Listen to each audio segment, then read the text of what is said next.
Taste the Daily. Thoothukudi மாவட்டத்தில் சென்ற இடமெல்லாம் மக்கள் சிறப்பான வரவேற்பளித்ததாக அதிமுக பொதுச் செயலாளர் எடப்பாடி கே பழனிசாமி பெருமிதம் தெரிவித்துள்ளார்.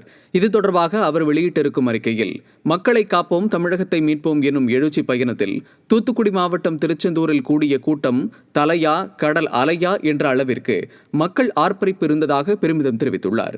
மேலும் தமிழ்நாடு விரோத திமுகவிற்கு எதிரான மக்களின் சூரசம்ஹாரம்தான் 2026 சட்டமன்ற தேர்தல் என்றும் எதிர்க்கட்சித் தலைவர் தெரிவித்துள்ளார். அத்துடன் ஸ்ரீவைகுண்டம் தொகுதி மக்களின் எழுச்சிமிகு வரவேற்பிற்கு இடையில் அதிமுக ஆட்சியின் சாதனைகளையும் திமுக ஆட்சியின் அவலங்களையும் எடுத்துரைத்ததாகவும், மக்களின் ஒரே தேவை மீண்டும் அதிமுகவின் பொற்கால ஆட்சிதான் என்றும் புரட்சி தமிழர் தனது அறிக்கையில் குறிப்பிட்டுள்ளார்.